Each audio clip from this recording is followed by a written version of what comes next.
So, hey everyone, welcome to our next panel in Fiverr's The Shift Conference. And this one is called Making an Impactful Video. If you weren't in my last panel, my name is Adam Winograd, and I'm a Senior Brand Marketing Manager here at Fiverr, based, as I just said, in New York City. I've been at Fiverr for 3 years this week. I was part of a startup that was actually acquired by Fiverr in 2016. And it was actually a video-related startup called VeedMe. And we were an on-demand marketplace for videographers, editors, and animators all around the world. And since then, we've brought many of that talent onto the Fiverr Pro platform, where you can find them today. So that's probably why I was chosen to be the moderator of this panel, all about video. All that said, obviously, I never went to film school. I'm not a filmmaker. I don't have so much technical knowledge on filmmaking, but I definitely know a bit about video production and distribution, and I make a lot of videos internally here at Fiverr as part of our marketing efforts. So that's what this session will be about. Basically, at a high level, how businesses and brands of all stripes can make impactful videos. Obviously, up until around 10 years ago, video content was something that I think only bigger brands could afford to create, but now, you know, the field has been completely democratized. The price of equipment and production and editing is much lower, to the point where even a tiny startup can now produce great video content. So today I want to discuss insights around developing a video content strategy, kind of the ins and outs of video on various social platforms and how they differ. And lastly, how you can use video content to engage your audience and hopefully drive conversion. So with that, I'd love to just do quick introductions, maybe just say your full name and where you're coming from and a bit about what you do. So let's start with Fergus. Hi, I'm Fergus Waveforms. I'm a filmmaker and techno DJ. I was born in Scotland actually, but I grew up in New Zealand. And I've been living in New York for the last 5 years. But I'm moving back to New Zealand in a month, so wow. Yeah. Topaz? My name is Topaz Adizes. I'm born in LA, raised in New York, currently in Guadalajara, Mexico. I am the kind of founder catalyst for a creative studio by the name of The Skin Deep. We are a collective of artists and storytellers focused on human connection in the digital age. And before that, I was making quite a number of short films that were doing well, but really in the last 6 years, my emphasis has really been focused on The Skin Deep.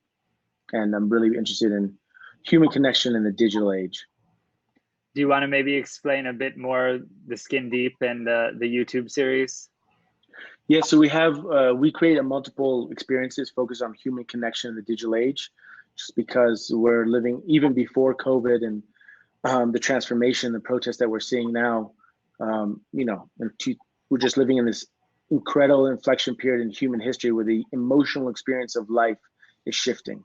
New generations will never have that experience of, not even new, I think anyone under 20 or definitely under 15 has never had that experience of calling the home in high school of somebody they like and being anxious and nervous and sweating that big brother or dad or mom will pick up the phone. They could just reach out directly. So there's these emotional experiences of human life that are shifting, that we're no longer having, but at the same time, there are new experiences that we are having, such as, your own identity is no longer proximity in the people around you, but actually going and finding people like you and communities online. And so all of a sudden, physical proximity is no longer important. And this is before COVID. Right. Now that COVID is like the digital age is just accelerated. So the first, we've been around 6.5 years, and the first, we've just been exploring how do we create experiences that make people rethink how they connect, and how do we illuminate humanity via digital platforms. That's what we've been focused on with The Skin Deep, and our most famous experience is called The And, which won the Emmy, and it's really about creating a safe space for vulnerable conversation, for deep listening. Yeah, it's really cool. I encourage anyone after this to go check out the website and look at The And. But okay, so to start us off, let's start broad. Why do you think video is the best outlet to communicate a story, or is it the best outlet? Let's start with Fergus, because I know you're a video editor and producer. Well, that's a good question. Is video the best thing to use for whatever the message is that you're trying to get across? Video is good at certain things, and other things might be better than video for it. So video is good at emotion and human connection. So if you're trying to tell a story where you're trying to hit people on an emotional level, video is great because you can use all of the different elements. You have light and sound, and it all comes together, and it hits you in a way that can really be affecting. But if you want to get across just straight up useful information, maybe a graphic is better. So I think it's important. Obviously, video can take a bit more resources than other mediums. So is video the best fit for the message that you're trying to get across? And if it is, that's great. Topaz, what are your thoughts? Yeah, I agree with Fergus completely. I think let's just take a quick example. Let's go back to the time where people are no social distancing and they're in front of you. If someone's standing in front of you and they're dancing in front of you, it feels one way. If they are speaking to you, it feels another. If they're speaking to you loudly, it feels another. If they're just staring you in the eye for a minute, it feels another way. So I kind of see that for the different contexts that we're in, right? If I'm on a podcast, it feels different. It's a different type of intimacy. It's a different type of imagination versus when I read a book. If I'm reading a book, I'm imagining, I'm not seeing the movie.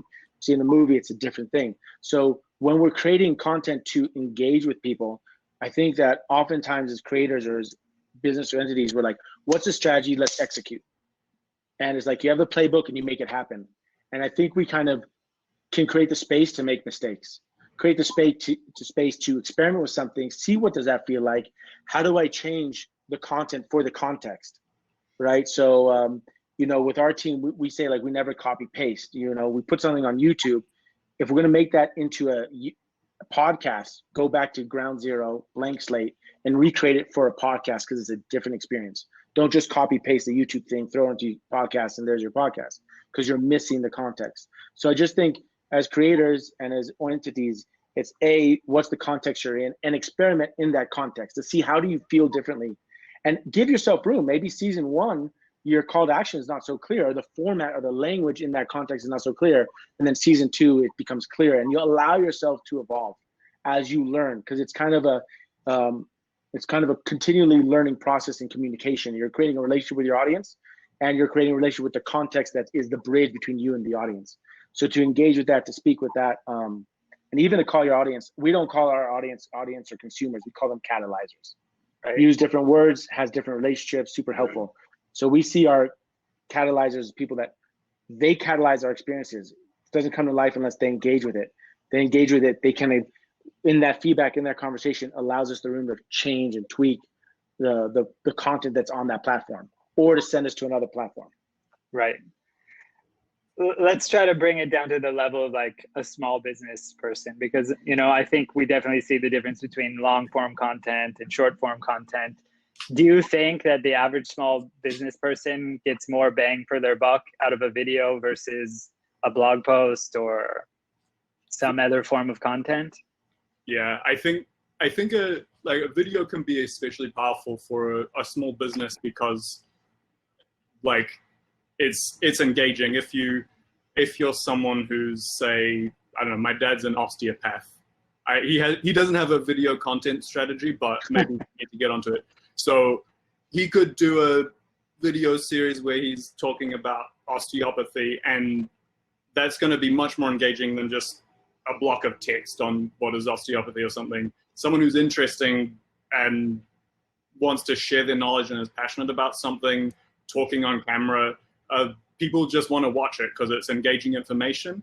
And if it brings some people to the business, then that's good that's a good side effect. But if your primary goal is to put out something that is of value, then I think that's the right way to go, rather than necessarily we're trying to get conversion here. Maybe that's right if it's, say, an ad that's going to be inserted in your buying ad space. But if you're just a small business and you're trying to experiment, just telling people about why you're passionate about this is going to be powerful. Yeah. I think video is powerful too because it engages multiple senses. If I'm reading a book, I'm just visually seeing something. I'm not hearing anything. If I see video, I'm seeing something.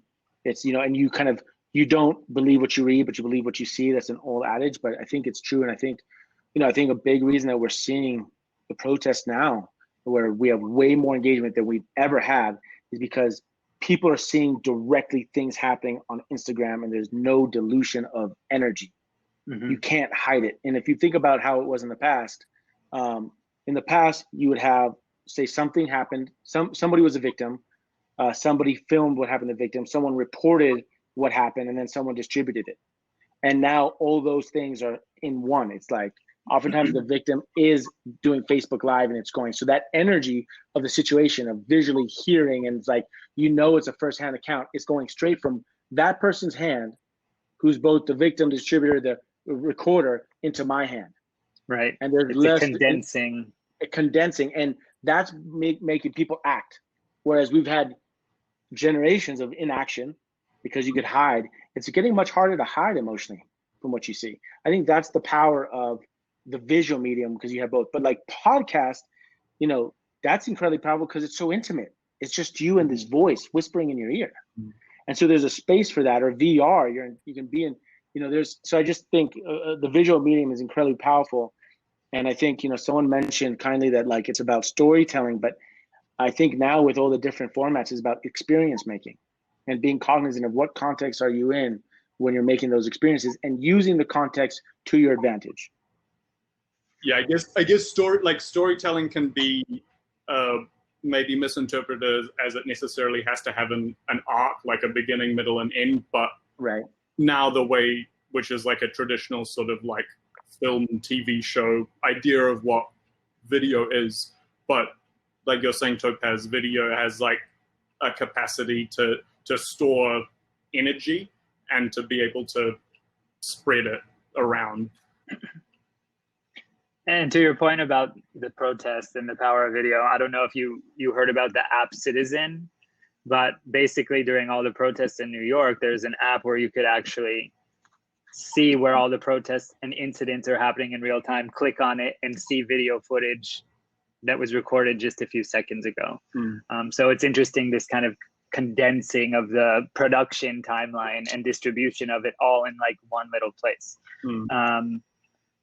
I'm also interested in kind of like notions of like shareability and virality. So Fergus, I know you've done a lot of work at BuzzFeed. Like, how do you ensure a video is shareable while you're still focusing on the quality of the content? And I think like at Fiverr, we struggle with this also because on the one hand, we're trying to maintain high production value, but then we also are getting pressure from, our paid marketing team of videos that just get clicks and conversion and what have you. So how do you balance those two things? So you got to think about like, why are people sharing a video? Why do you share a video? Like, what do you share with your friends? Like, does it make you feel something? Like, is it funny? Is it weird? Is it a video of a pelican eating a pigeon? Like, that's really bizarre. I haven't seen that before. I got to show everyone, and I don't care if they don't want to see the pelican eat the pigeon. This is incredible. Are you trying to share something because you identify with it? Like, this is part of your identity. Something that's kind of cool about the internet is we have these really specific things that we think maybe we're the only person in our sort of immediate circle who is into this thing, but because you have this reach, like everyone who's into this thing around the world can relate to it specifically. So it's like, I'm obsessed with Jamaican reggae sound systems, and like I'll share that to people who I know are interested in that, but it's like this specific thing makes me feel a way. So how does the video make you feel? And what does it say about how you identify with yourself? So if you're thinking about the audience, like, who is the audience? Do you know who they are? If you don't, maybe you should find out, and maybe you should speak to some of those people and see what are they like? How do they think? How do they identify? How do they feel? And that way you can create video that is going to be engaging with the audience. Yeah, I'd love to hear kind of, like I saw on your website that you've done a lot of stuff for BuzzFeed Tasty. Like, what's kind of the strategy and development of something like that? Because a few years ago, that was basically 60% of the videos in my feed were these Tasty style top-down videos, and then that was emulated everywhere. Honestly, there's a bit of a blur. I was just cutting and cutting and cutting, and with those videos, I think it's food. Like, food, everyone eats, so it's a very relatable thing. Everyone gets hungry, and you're gonna need to eat. So this is showing food in a very appealing way, and we were specifically working on this piece of technology, the One Top, which is like a smart cooktop. So it's explaining, like, why do you need this? So it's basically just showing something appealing, and everyone likes food, so you're going to tell people about it. What they were doing was very interesting. They're very smart about their metrics, because they're cranking out a huge volume of videos. They can see what's doing well and then iterate off of that. So, for example, like, all right now it's Halloween, and also nachos are popular. So, what about spooky? And people are vegan now. So, what about spooky ghost nachos? And like, then they'll make that, and that'll get like 1 billion views, and then maybe whatever the next season is, it's Christmas. So we're like, oh, the spooky ghost nachos did really well. What about if we did Christmas nachos, jolly old Saint Nicholas nachos? And from seeing your past successes, the way that they make videos is very, very based upon analytics. So you have to really trust the people who are reading the analytics that they're getting it right. And I think that's somewhere where, like, the creative people, which is me, like, I'm not thinking so much about that stuff, but I can get the information from the people who understand that, and we can work together to figure it out. So if you're an analytics person, if you're the business kind of person, you need to figure out how to communicate with the creatives in the way that you're going to create the best video content. Yeah, I mean, I think with video, it's not just creating a great video, it's also the distribution and the performance. Mm-hmm. So to that point, Topaz, like, do you set goals for the performance of your videos or short films? Is it about views? Is it about the amount of time that they're watching to completion? What do you look for?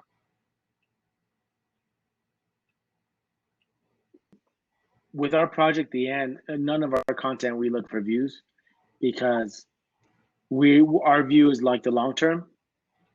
We're building like a Wikipedia of human emotions, the core of human relationship, 21st century. So a lot of our content might be more valuable in 30 years, and you can look back and see what transgender communities or different relationships.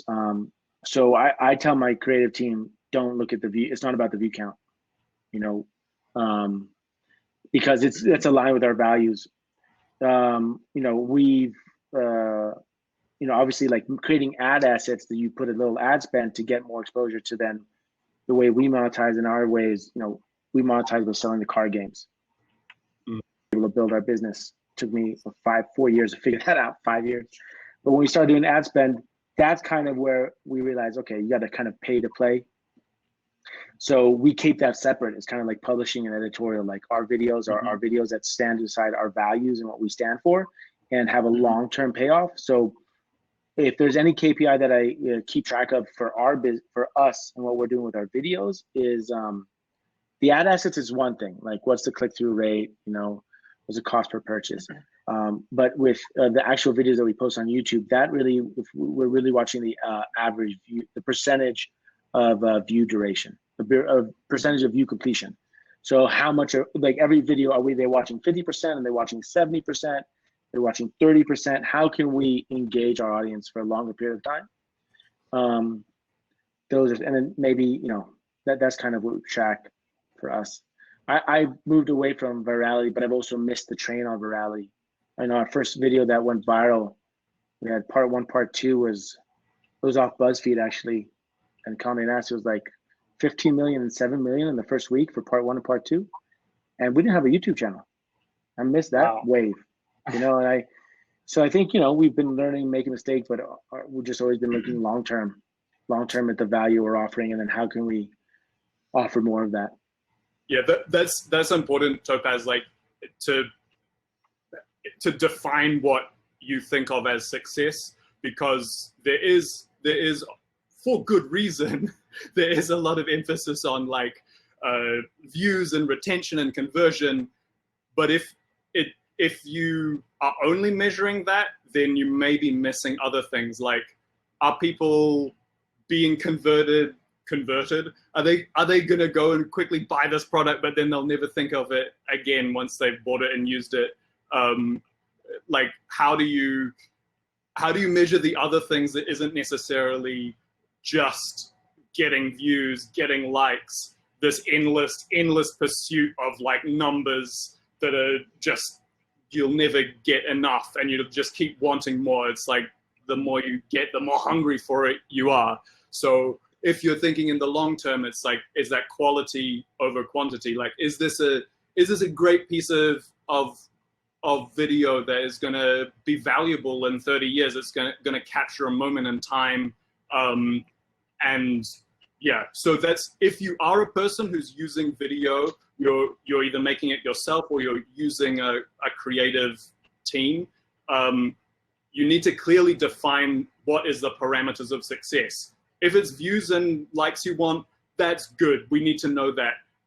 But also think of the other things, that the qualitative aspects of it. I think it's just to be aligned with the values of the brand.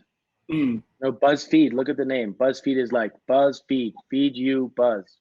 Great. So they're on top of like, yeah, they know what the rhythms are. They know how to feed it and they feed you. Great. That's their. So I think as an entity and as an artist, as a business, just make sure that what are the values of our brand? What's the values of our content? And are those two aligned? So for us, it's long term. The other thing that we do track that I didn't mention is actually not a calculation on YouTube, though I think it should be, is what's the average what's the number of views it takes per comment? So for our videos, we track that on our own. It's just like, I think. And what does that say to you? It says like, how are people engaged? Is this engaging enough for people to respond to? And for us, it's around 500, 530, which is super low. BuzzFeed, last time I did the calculation, is around like 2,800. So they need 2,800 views for one comment. To get one comment. And then and then qualitatively, you look at the views and they're like, is it like a troll, or is it like a paragraph? Is someone opening up? And then we screenshot that and put that in our gratitude jar. Like, this is why we're doing it.